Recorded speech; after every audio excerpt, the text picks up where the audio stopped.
Segala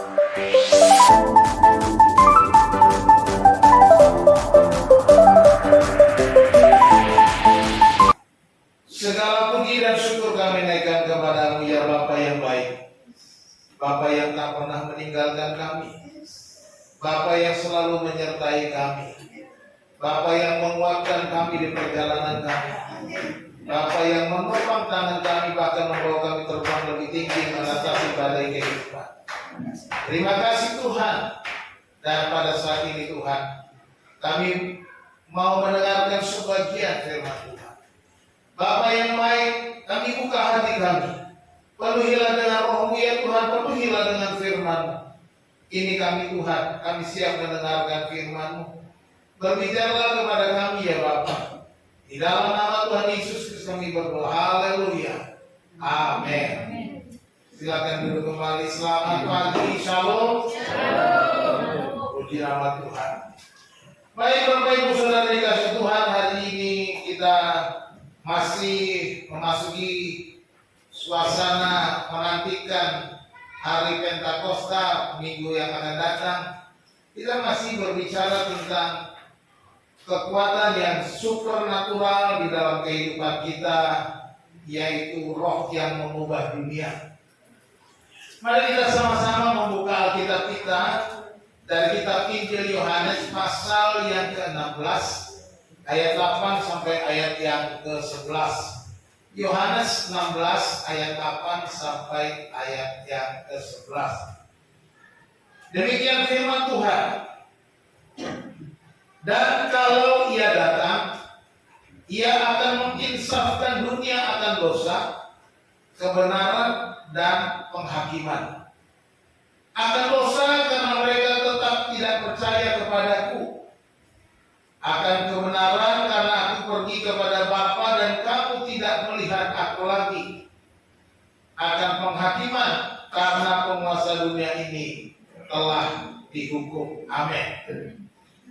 Bapak Ibu Saudara dikasih Tuhan, kalau kita memperhatikan sadar atau tidak sadar, kehidupan kita di dunia ini seperti dunia yang gelap.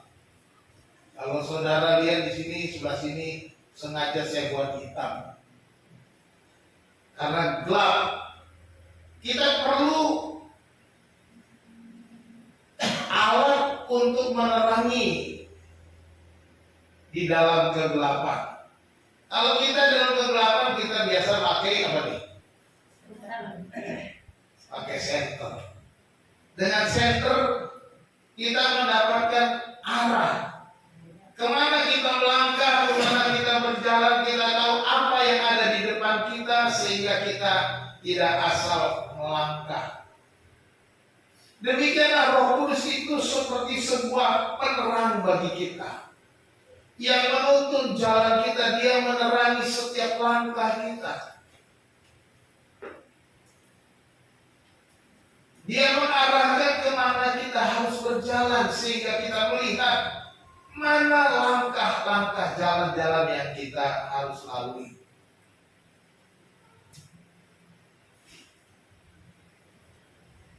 Kalau kita berjalan di dunia yang gelap ini, tentu kita perlu alat bantu.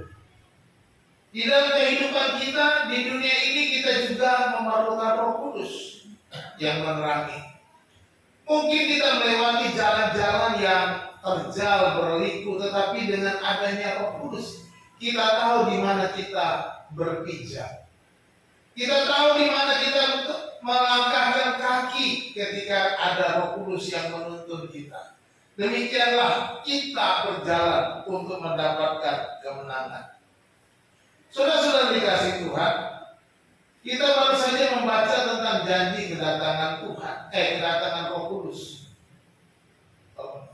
Ya, di mana Yesus berkata lebih baik dia pergi supaya Roh penolong itu datang. Roh itu akan menginsafkan dunia katanya. Ayat yang ke-8 tadi. Dan kalau dia datang, dia akan menginsafkan dunia.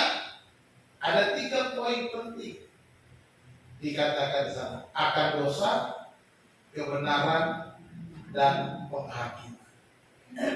Inilah tujuan Roh Kudus. Roh Kudus itu menginsafkan dunia akan dosa, kebenaran, dan penghakiman. Roh ini mengubah dunia ini supaya menjadi lebih baik melalui saudara, melalui kita yang percaya. Dia tinggal di dalam kita supaya kita menjadi penerang, supaya kita bisa menjadi center bagi dunia ini, bagi orang-orang yang berjalan di dalam kegelapan. Dan kita harus terus melangkah bersama dengan Tuhan. Perhatikan di situ dikatakan menginsafkan, ya. Kata menginsafkan itu dari kata elenko, ini nggak bisa muncul itu ya, karena di laptopnya tidak ada font bahasa Yunani. Kalau pakai font saya dia huruf Yunani, ya. Bacanya elenko, ya. Menginsafkan, apa sih menginsafkan? Kata elenko. Elenko itu berarti meyakinkan. Menginsafkan berarti roh itu akan meyakinkan setiap orang. Ini juga berarti membuktikan, reproof. Jadi kata elenko itu punya makna meyakinkan, membuktikan, juga menyatakan hal yang salah. Itu kata menginsafkan itu. Makna menginsafkan. Juga berarti mengkonfirmasi. Mengkonfirmasi. Dan juga berarti menyadarkan. Itulah kata menginsafkan itu. Jadi Roh Kudus ini akan meyakinkan seorang, membuktikan, menyatakan seorang, mengkonfirmasi dan menyadarkan. Supaya tahu tentang hal dosa, tentang kebenaran, dan tentang menghakimi. Inilah yang perlu disadari oleh setiap orang yang ada di dunia ini. Kita akan lihat pertama ya, menginsafkan dunia akan dosa. Akan dosa karena mereka tetap tidak percaya kepadaku, kata Yesus. Ayat 9. Roh itu akan datang menginsafkan dunia akan dosa karena mereka tetap tidak percaya kepadaku. Ini yang perlu disadari oleh setiap orang, bahwa semua orang telah berbuat dosa dan telah kehilangan kemuliaan Allah. Upah dosa ialah maut. Jadi manusia harus disadari,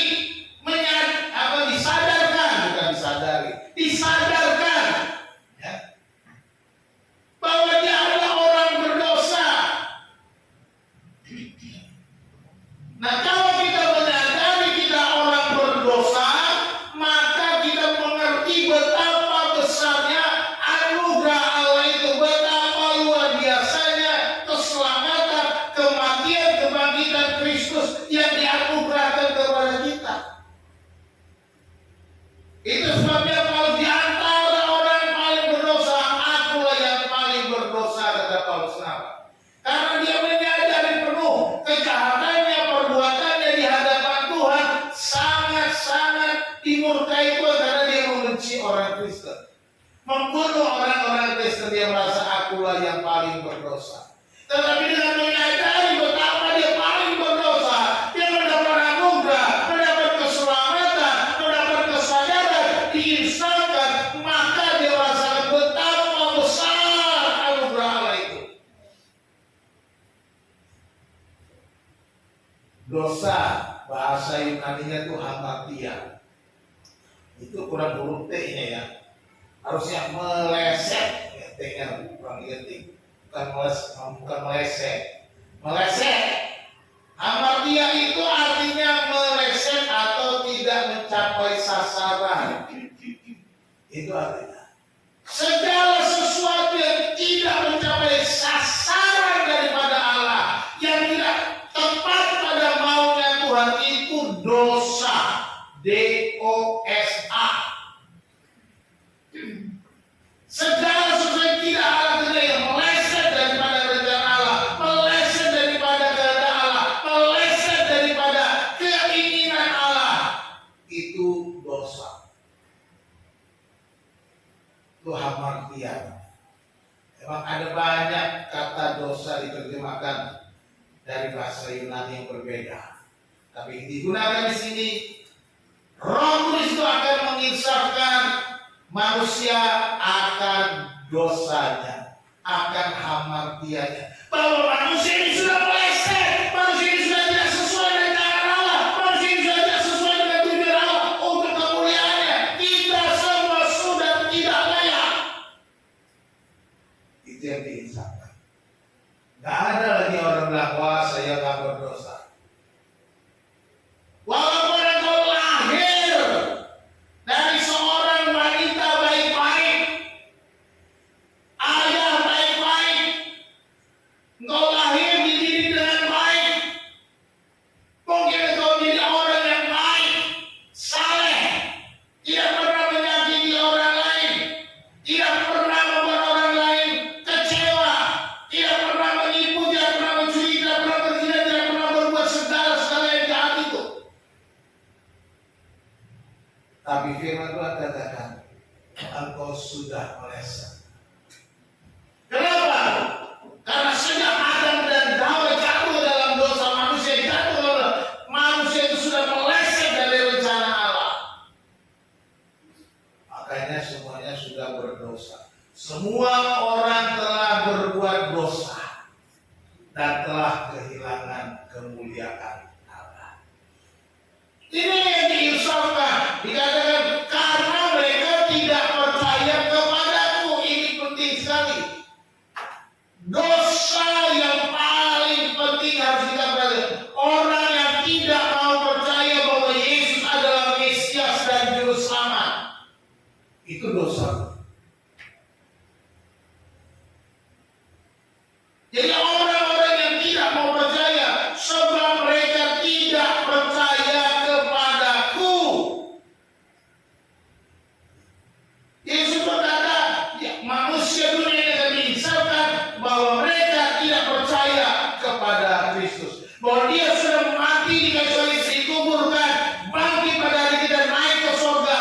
Itu yang dia lakukan untuk kita. Tapi tetap tidak percaya. Ini bahaya. Orang-orang di luar sana yang tetap mengeraskan hatinya, berbahaya bagi mereka. Ya? Jadi kita lihat, menolak anugerah Tuhan akan keselamatan melalui itu adalah dosa. Jangan pernah menyangkal Yesus. Ya. Alkitab berkata ada dosa yang tidak diampuni. Dosa yang tidak diampuni adalah menghujat Roh Kudus.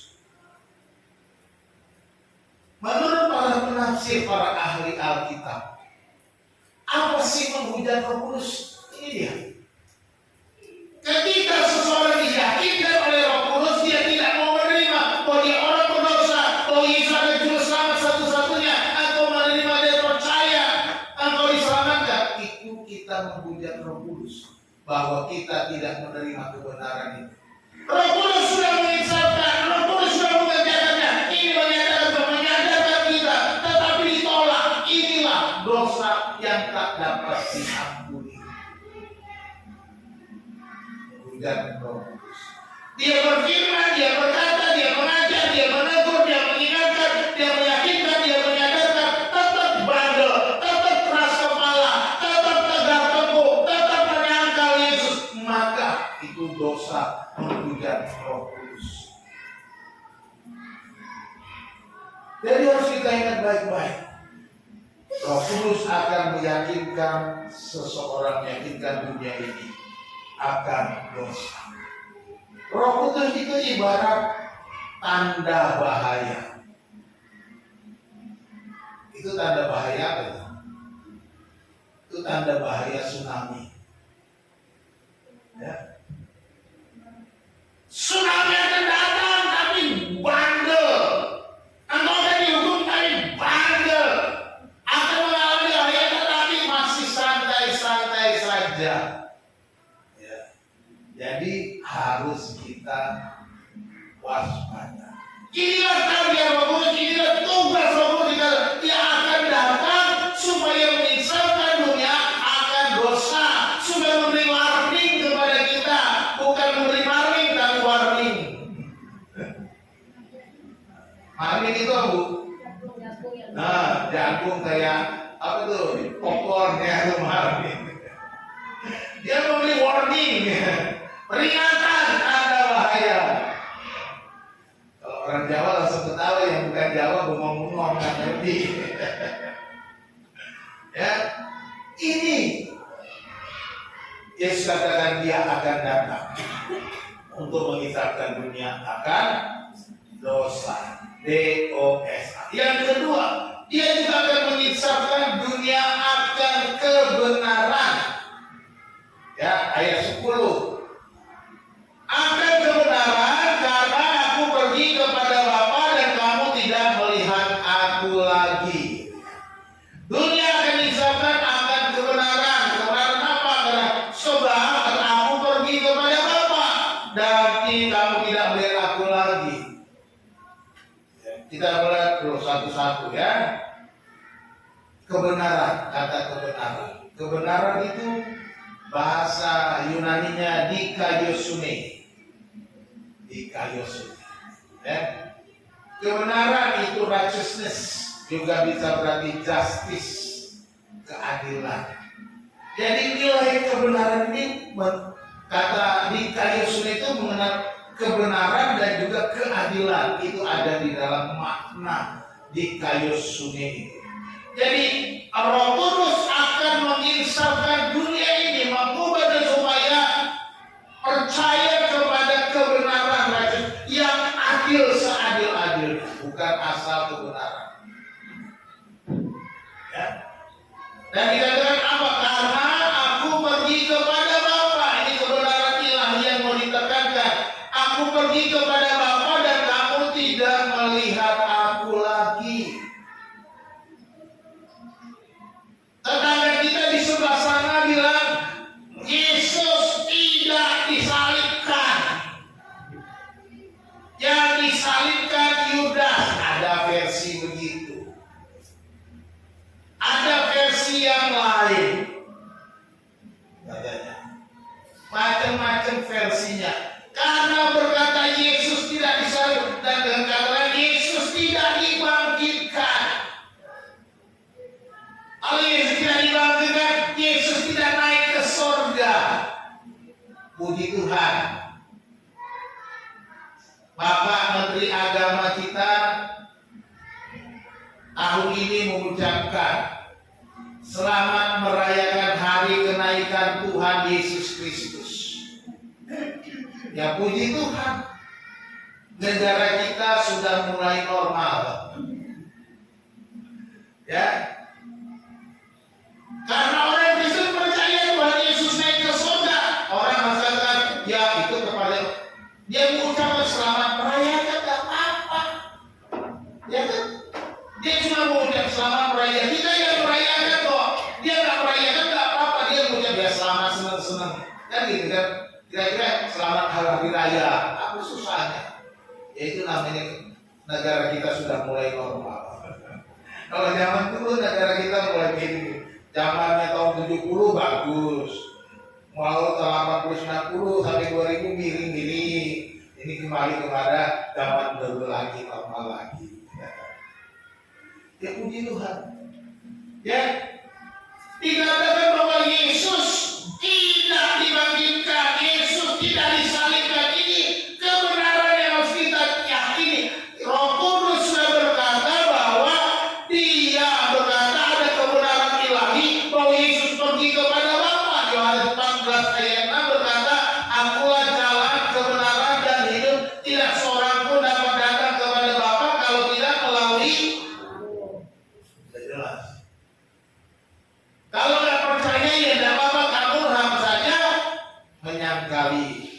Roh Kudus. Nah, apa menyangkali Roh Kudus? Kamu dosa. Kalau menyangkali Roh Kudus, dosanya tidak diampuni. Kasihan amat. Meleset daripada rancangan Allah. Jadi kebenaran ini kita pegang dengan teguh. Oh, Yesus sudah pergi kepada Bapa. Dia berkata, aku pergi untuk menyediakan tempat bagimu. Apabila aku sudah menyediakan tempat bagimu, aku akan datang kembali menjemput kamu, supaya di mana aku berada, di situ kamu pun berada. Itu janjinya. Dia berjanji kan datang lagi, bawaku ke rumah yang kekal. Dia berjanji kan datang lagi, beriku mahkota yang abadi. Amin. Iya. Itu lagu udah saya ciptakan bagus-bagus, tak mau dinyanyiin ini. Harus kita nyanyiin loh sering-sering. Jangan cuma nyanyiin Senior Niko aja. Ya kan? Pak Ferdinand juga ada lagunya, nyanyi juga dong. Ya, kita tahu bahwa Yesus sudah pergi kepada Bapa menyediakan tempat bagi Bapa, bagi kita semua. Nah, kebenaran ini bertentangan dengan standar dunia. Dunia suka tipu-tipu. Iblis berusaha mengacaukan dunia ini, berusaha mengalihkan perhatian dunia. Iblis berusaha mengatakan, oh enggak benar, yang benar itu begini. Yang memang tipu-tipu itu udah usahanya iblis. Yesus bilang iblis adalah pendusta, bapa segala dusta. Jadi kalau percaya sama iblis, sama saja kita mau ditipu-tipu. Gitu aja. Ya, jadi jangan. Dunia ini dikuasai dengan tipu-tipu muslihat iblis. Saya mau tanya, Alkitab kita dengan Alkitab saudara kita, kitab suci saudara kita duluan mana munculnya? Hah? Alkitab ya. Alkitab kita awal abad ketiga abad udah ada, ya. Abad pertama sudah ada tahun 300 ya, abad ketiga 300-an sudah komplit tahun 300. Lalu ada saudara kita tahun 500 atau 600 muncul. Kira-kira yang benar yang mana? Yang niru yang ini apa yang akan datang, yang duluan datang? Hah? Yang kira-kira yang belakangan apa yang duluan, yang kira-kira yang ini nyontek yang akan muncul, atau yang akan muncul nyontek yang ini? Jelas. Jadi kalau di sini sudah jelas, para tentara itu lapor kepada imam-imam, waduh, kami sudah jaga tapi kuburnya kosong, gak ada lagi mayatnya. Aduh, silakan kita ini. Sekarang gini aja, kalian tenang aja. Kalau ada yang tanya, bilang aja murid-murid yang mencuri mayatnya. Aduh, ini uang buat kalian, tutup mulut ya. Sudah zaman dulu gitu. Tentara-tentara pun bilang, yo, ada yang mencuri mayat Yesus, murid-murid yang mencuri mayat Yesus. Demi amannya, kantongnya sudah penuh dengan recehan. Kebenaran diputar balik. Inilah yang dikerjakan oleh Roh Kudus, menginsapkan dunia akan kebenaran. Standar dunia adalah standar tipu. Jangan percaya. Kita percaya standar Alkitab. Ini standar ilahi, tidak tipu-tipu. Saudara, perhatikan baik-baik. Alkitab kita perjanjian lama, Kejadian sampai Maleakhi, sama persis dengan Alkitab Yahudi. Perjanjian lamanya tidak diubah-ubah. Memang urutannya doang yang beda. Ya, beda urutan aja. Tapi tidak masalah, isinya sama.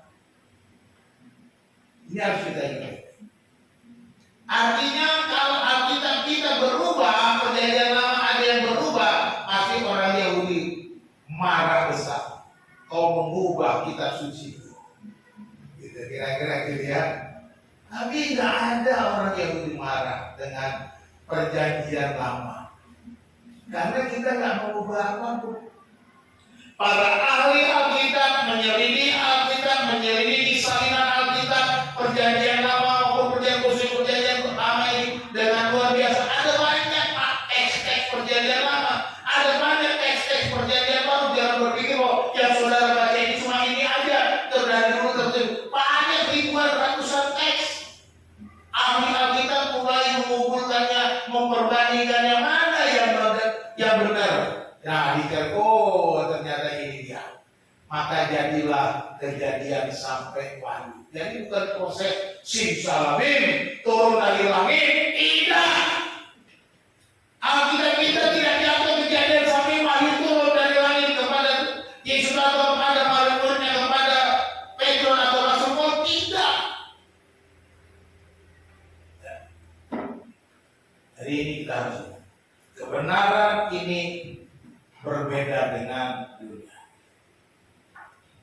Firman Tuhan ini atau Roh Kudus seperti kompas, ya, seperti kompas. Kompas itu selalu menunjukkan arah mana? Utara, north, utara. Artinya Roh Kudus tidak akan melenceng. Ini loh, jangan yang lain. Arahnya jelas. Dia tidak menyimpang sedikit pun. Dia tidak mengarahkan kita kepada hal-hal yang lain selain kepada kebenaran, yaitu Kristus sudah pergi kepada Bapa menyediakan tempat bagi kita. Nggak ada yang lain. Kalau ada ajaran lain, itu bukan dari Roh Kudus. Itu pasti dari Roh Kudus. Iya, Roh Kudus itu roh najis gitu ya. Jadi kalau dari Roh Kudus pasti arahnya jelas. Ia akan mengisahkan dunia akan kebenaran seperti kompas yang selalu memimpin setiap orang yang pergi mendaki gunung atau pergi ke suatu arah perjalanan atau suatu kapal, ya kapal selalu menggunakan kompas. Arahnya dia tahu dia mau kemana. Oh, sana utara berarti saya mau ke barat, saya mesti ke sana. Dia arahkan ke barat. Yang ketiga, Roh Kudus akan mengisahkan dunia akan penghakiman. Roh Kudus mengisahkan dunia akan penghakiman. Ayat yang ke-11. Akan penghakiman karena penguasa dunia ini telah dihukum. Penghakiman yang menyatakan bahwa penguasa dunia ini telah dihukum. Kata penghakiman bahasa Yunaninya krisis. Makanya ada kriminal gitu ya. Krisis itu artinya penghakiman. Ya. Di sini penghakiman berarti ada penghakiman ilahi. Penghakiman yang berasal dari Tuhan. Dia akan mengisahkan dunia akan penghakiman bahwa penguasa dunia ini sudah dihukum. Siapa penguasa dunia? Penguasa dunia adalah iblis. Iblis telah dikalahkan di atas kayu salib. Baik-baik. Iblis sudah dikalahkan.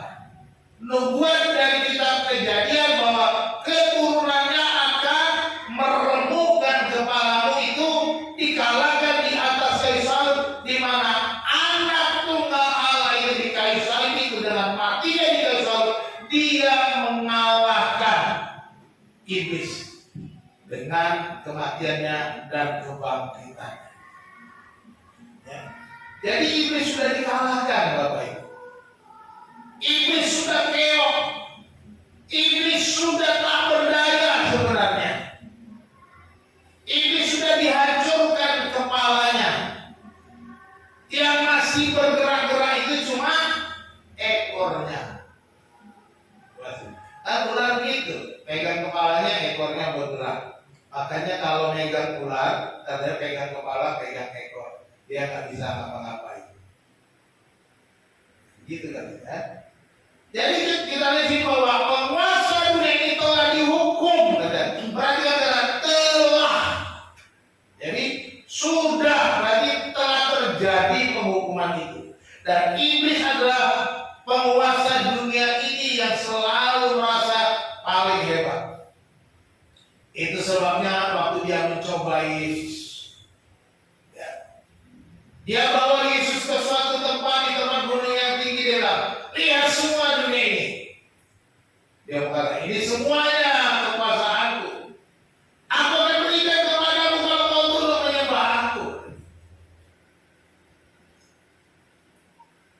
Seolah-olah ini mau menawarkan jalan pintas. Kalau Yesus mau menjadi penguasa dunia, menjadi raja segala raja, jalan pintasnya sembah. Aku serahkan buat kamu. Namanya juga iblis, tukang tipu. Yesus tidak mau ikut begitu saja. Hanyalah iblis. Hanya kepada Allah saja mau berbakti. Ya. Jadi kita perhatikan di sini iblis merasa dia punya kekuasaan atas dunia ini, dan dikatakan oleh firman Tuhan oleh Yesus sendiri bahwa karena penguasa dunia ini telah dihukum, penguasa iblis itu yang merasa berkuasa dan sudah dihukum, dan kuasa itu ada di bawah Kristus sekarang. Itu sebabnya Yesus sebelum naik ke surga dia berkata dalam Matius pasal 28, kepadaku telah diberikan segala kuasa, kepadaku telah diberikan segala otoritas. Aku diberikan otoritas yang tadinya penguasa di dunia. Kata penguasa itu akun. Akun itu bisa menjadi seorang pemimpin atau leader atau kalau zaman sekarang presiden yang punya otoritas. Gubernur itu akun kalau dalam pemerintahan. Nah, iblis digambarkan sebagai seorang yang punya kuasa, punya otoritas.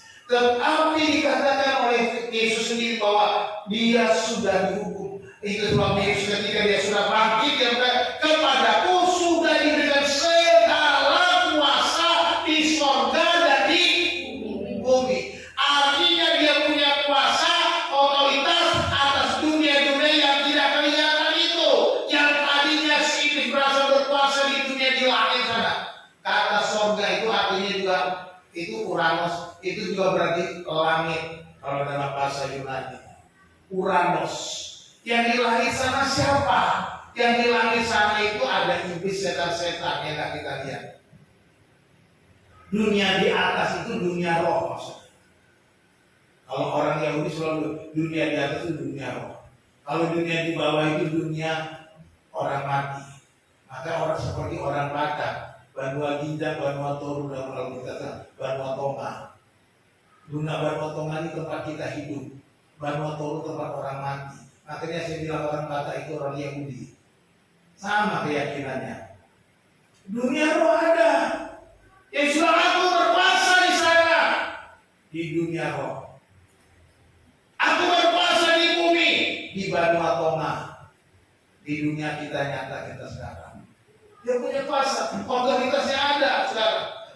Karena penguasa palsu sudah dikalahkan.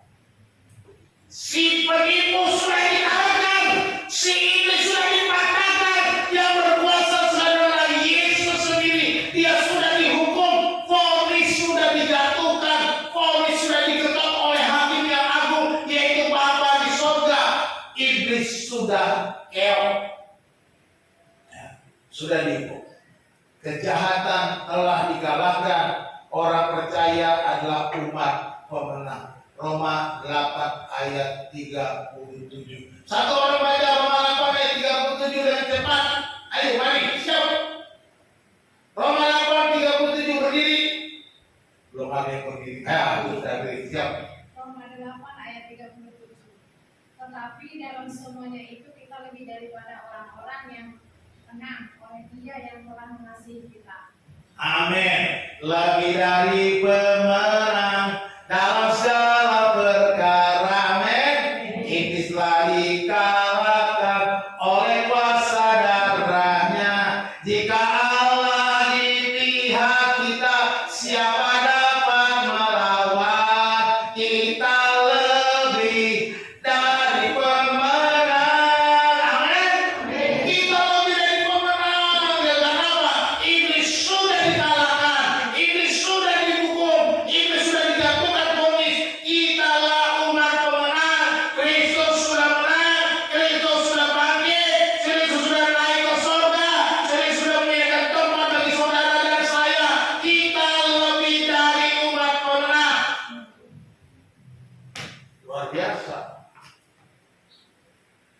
yang dikerjakan Roh Kudus. Menginsafkan dunia akan dosa, menginsafkan dunia akan kebenaran, menginsafkan dunia akan penghakiman, bahwa kita sudah menang, iblis sudah dikalahkan. Itulah yang dilakukan oleh Allah di dalam dan melalui Yesus Kristus. Dan Roh Kudus menginsafkan, menyadarkan supaya manusia, orang-orang di dunia, keadilan Allah sudah ditegakkan.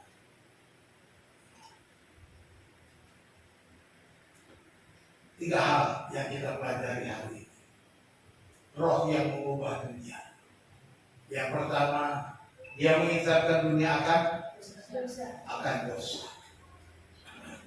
Sadarilah dan akuilah bahwa saudara orang berdosa yang telah menerima anugerah yang besar dari Yesus Kristus. Selidiki. Mungkin ada bagian-bagian dalam hidup kita yang belum dibereskan dengan Tuhan. Bereskan. Jangan keraskan hati atas suara Roh Kudus supaya kita bertobat. Supaya kita membuka hati mengakui dosa kita. Akui setiap dosa yang kita perbuat tiap hari. Mungkin itu dosa dalam pikiran kita. Dosa yang tersembunyi, yang kita tidak sadari, yang kita sembunyikan dari orang lain.